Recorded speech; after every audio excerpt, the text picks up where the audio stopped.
Bismillahirrahmanirrahim. Uh,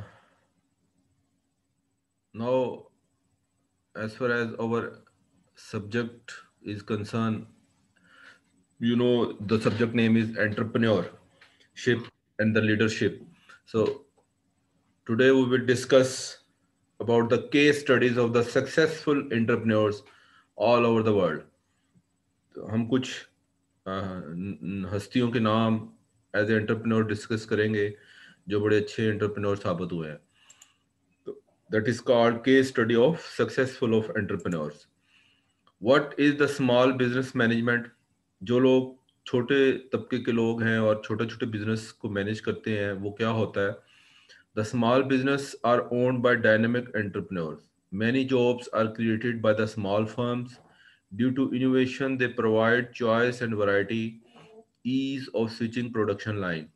जो छोटे business होते हैं जो लोग मैनेज करते हैं वो डायनामिक इसलिए उनको कहा गया है कि वो खुद उनका ताल्लुक छोटे तबके से होता है और वो छोटा ही बिजनेस स्टार्ट करना चाहते हैं और वो ये सोच रखते हैं वो उनकी ये थिंकिंग उनकी ये अल्लाह ताला उनके माइंड में ये डाल देती है कि वो लोगों खुद भी जॉब करें और दूसरों को भी जॉब की अपॉर्चुनिटी दें.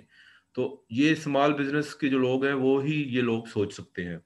Many jobs are created by the small firms. बहुत सारी जॉब्स जो अपॉर्चुनिटीज क्रिएट होती हैं वो स्मॉल फर्म ज़्यादातर क्रिएट करती हैं. Due to innovation they provide choice of and variety.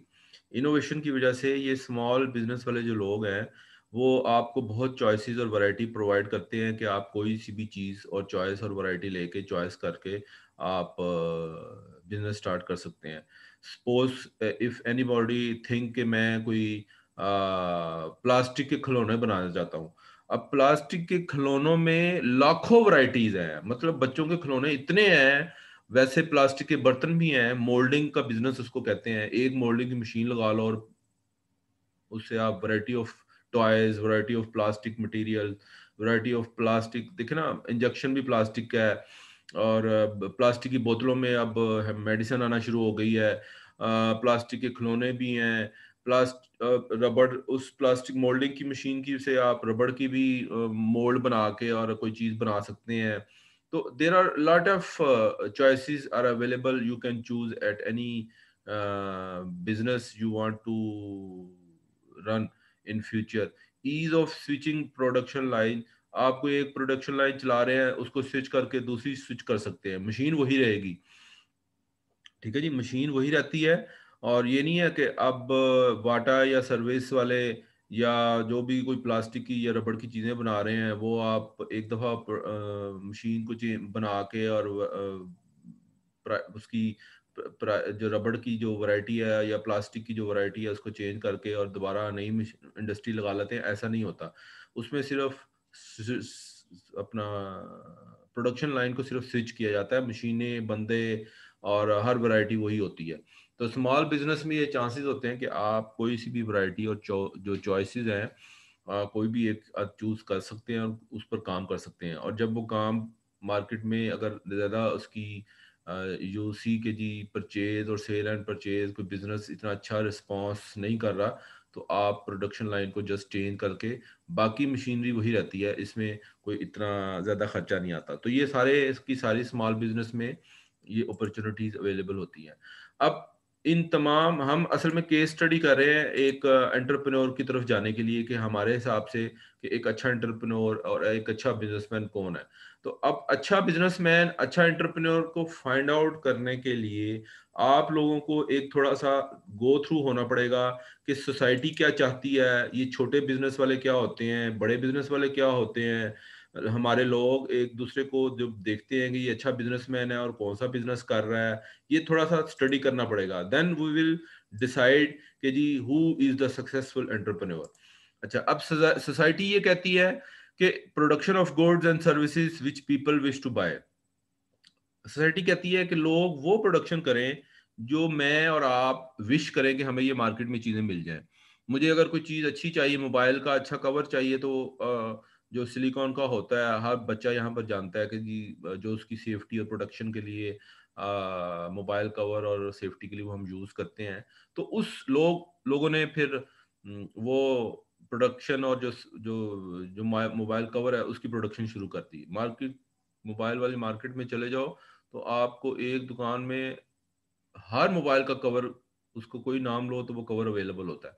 अब वो मार्केट में आना शुरू हो गया, उसकी प्रोडक्शन शुरू हो गई, सोसाइटी को बेनिफिट मिलना शुरू हो गए कि जी अब आप अपने मोबाइल को सेफ भी रख सकते हैं। ठीक है जी। तो क्या हुआ, क्रिएट जॉब्स। आपने वो जो सिलिकॉन का जो प्रोटेक्टर है या जो मोबाइल कवर है जो आपको सेफ्टी पॉइंट ऑफ व्यू से, एक बात है ना, एक एक पॉइंट पर डिस्कस कर रहे हैं हम, तो उस चीज को बनाने के लिए आप पाकिस्तान के किसी शहर में भी चले जाएं, मोबाइल कवर आपको जरूर मिलेंगे। तो एक मोबाइल आने से आपको प्रोटेक्शन प्रोवाइड करने के लिए मोबाइल को या मोबाइल कवर के थ्रू उस अपॉर्चुनिटी इतनी मिल गई कि आपको इंडस्ट्री लगानी पड़ गई। अब मोबाइल कवर आप देखें यूट्यूब में सर्च करके, वो मोल्डिंग की मशीनें उसको बना रही हैं। मोल्डिंग की मशीनें वही हैं जो एक आम प्लास्टिक की बर्तन बना रही हैं, बट उसका जो मोल्ड है उसको चेंज कर दिया जाता है, मटेरियल में थोड़ा सा ऊपर नीचे करके थोड़ा सा सॉफ्ट बनाया जाता है। क्योंकि देखें ना, प्लास्टिक का जो टॉय है बच्चों का वो हार्ड होता है, वो अगर टूट जाए तो कचरे कचरे हो जाता है। लेकिन अगर उसमें तो थोड़ी सी सॉफ्टनेस, केमिकल की ज्यादा मिकदार मिला दी जाए, केमिकल इंजीनियर इस चीज को समझते हैं, तो वो चीज सिलिकॉन या रबड़ बन जाता है और आपका एज ए प्रोटेक्टर मोबाइल में यूज हो जाता है। तो बहुत सारी जॉब्स क्रिएट हो जाती हैं एक नया काम शुरू करने से, लोगों की पैसे बढ़ना शुरू हो जाते हैं, लोगों को इनकम अपॉर्चुनिटीज मिलना शुरू हो जाती है। मार्केट में बिजनेसमैन ज्यादा आने से गवर्नमेंट को ज्यादा टैक्स जाना शुरू हो जाते हैं। Tax payer made by business for the government help, वो फिर गवर्नमेंट को हेल्प जाती है। जारी बात है, जो लोग बिजनेस करते हैं वो लोग थोड़ा बहुत जो भी है, जो गवर्नमेंट के रूल्स एंड रेगुलेशन के मुताबिक टैक्स भी प्रोवाइड करते हैं। तो ओवरऑल बहरहाल बेनिफिट मिलता है सोसाइटी को। स्मॉल बिजनेस का डिस्कस किया, सोसाइटी को डिस्कस किया। अब हमारे यहाँ जो लीडर होता है, कौन सा अच्छा लीडर है जो बिजनेस कुछ अच्छा चला रहा है? आप अगर सोचें कि जी who is the leader in our world या इन आवर एनवायरनमेंट, ठीक है जी। अब ये फेसबुक एक basically he was the electrical engineer, इसकी हिस्ट्री पढ़े ना, तो ये एक इलेक्ट्रिकल इंजीनियर था। इसने एक सॉफ्टवेयर डिजाइन इसको मिला, इसने कहा जी ठीक है मैं अपना फाइनल ईयर का प्रोजेक्ट करता हूँ, और उसने एक सॉफ्टवेयर बनाया और एक फेसबुक की शक्ल में सामने आ गया। ठीक है, और आज इस दुनिया में फेसबुक फेसबुक फेसबुक फेसबुक हर जगह फेसबुक हो रही है। मार्क जकरबर्ग इसका नाम था। छोटा सा एक इसने फाइनल ईयर इलेक्ट्रिकल इंजीनियरिंग का प्रोजेक्ट किया और एक फेसबुक प्रोड्यूस की, जो आज एक लीडर बन के सामने आ रहा है। तो he started programming in the middle engineering school. उस वक्त कॉलेज नहीं था या यूनिवर्सिटी नहीं थी, तो इसने मिडिल स्कूल जिसमें इंजीनियरिंग करवाई जाती थी वो वहाँ से वो फेसबुक को डेवलप किया। Early on Zuckerberg enjoyed developing computer program, specially communication tools and games. उससे पहले वो कहता है जी ये जो लीडर प्रोड्यूस हुआ है ये छोटे मोटे गेम्स खेलता था या कंप्यूटर में प्रोग्रामिंग करता था। अब लीडरशिप की क्या क्वालिटीज होती हैं कि वो उस काम को अंडरस्टैंड ज्यादा करता हो, इनिशिएटिव लेने वाला बंदा हो कि जी हाँ मैंने ही काम करना है, मैं इंशाल्लाह जरूर इनिशिएटिव लूंगा। अब ये डिपेंडेबल जो है वो किसी दूसरे पर कम अज कम हो, अपने ऑब्जेक्टिव बनाए और उसको अचीव करे, कॉन्फिडेंट हो कि I will do this my job, stability हो। ये नहीं है 6 दिन बड़ा अच्छा काम किया, 2 दिन फिर आप आराम से बैठ गए। लोगों के साथ कॉपरेशन करता हो, अच्छी कम्युनिकेशन करता हो, ठीक है जी। इंटेलिजेंट, जारी बात है वो थोड़ा सा स्टडी भी की हो, एजुकेशन हो। सॉरी।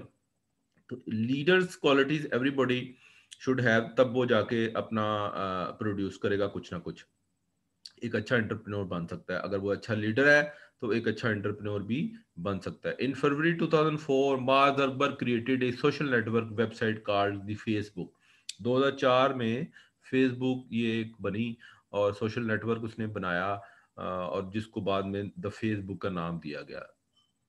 नाम उसका सोशल नेटवर्क था, वेबसाइट बनाई, बट बाद में उसको फेसबुक का नाम दिया गया। Assistance from 2 classmates, Chris Hughes and Dustin Moskovitz.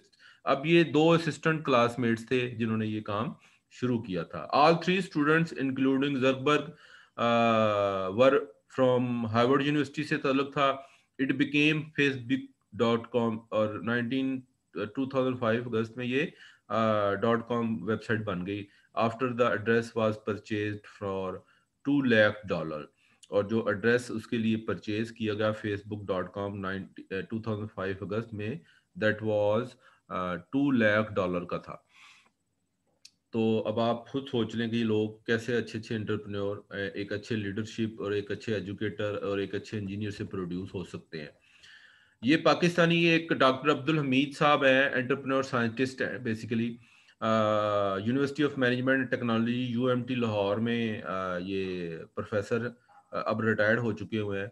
तो ये एक बेसिकली स्पेशल चिल्ड्रन के लिए बहुत इन्होंने काम किया. ये हमारे एक हम डिस्कस कर रहे हैं केस स्टडी के जी कौन कौन से अच्छे लोग हैं इस दुनिया में. फेसबुक इसलिए मैंने जिक्र किया कि आप यहाँ पर भी बहुत, पाकिस्तान में भी एक यंग जो जनरेशन है फेसबुक को यूज कर रही है. तो पता होना चाहिए कि कौन अच्छा डेवलपर कौन था फेसबुक का, किसने बनाई थी. तो हम बाहर के जापानीज के भी कर सकते हैं, हम बाहर के लोगों को, अमेरिकन और कैनेडियन लोगों की भी केस स्टडी कर सकते हैं. बट कोशिश की है कि मैंने कुछ चंद एक पाकिस्तानी भी जिक्र किया जाए जो केस स्टडी में आ जाए, जो बड़े अच्छे एंटरप्रेन्योर साबित हुए, साइंटिस्ट साबित हुए. तो ये यूएमटी में शायद था, इसने चिल्ड्रन स्पेशल पर बहुत काम किया, उनकी एजुकेशन के लिए बहुत काम किया. और यूएमटी में इन्होंने इनका ताल्लुक था.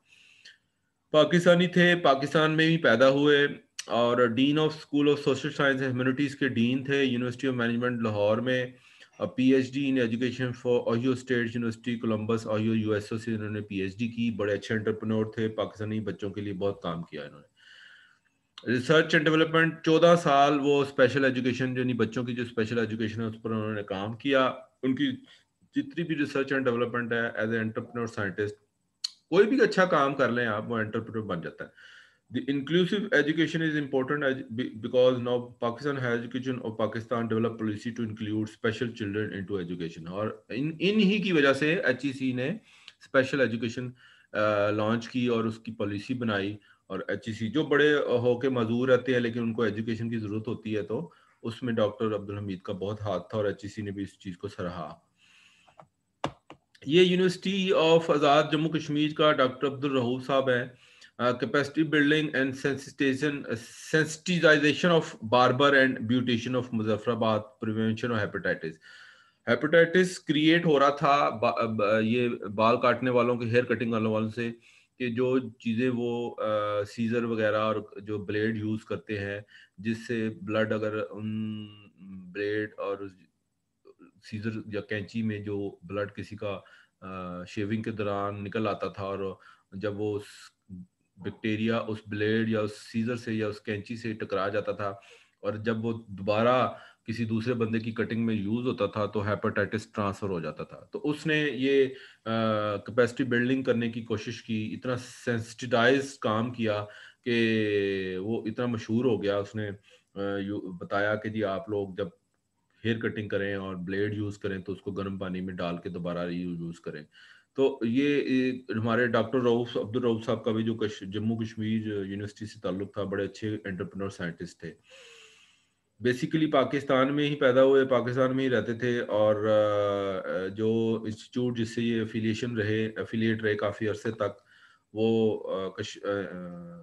यूनिवर्सिटी ऑफ आज़ाद जम्मू कश्मीर थी, जो कि कोलैबोरेशन थी human appeal international Pakistan and department of health government of Azad Jammu Kashmir. PhD उन्होंने यूनिवर्सिटी ऑफ पंजाब यानी वहां से की थी. ठीक है जी, लेक्चर खत्म हो गया. तो केस स्टडी आप किसी भी इंटरनेट पे जाके सर्च कर सकते हैं, क्योंकि आपके सिलेबस में टॉपिक था कि कुछ केस स्टडी 3-4 टॉपिक डिस्कस किए जाए. कोई क्वेश्चन है तो आप मुझे बता दें. वैसे तो ये दो लेक्चरों में मैंने देना था, पता एक ही लेक्चर में खत्म हो गया.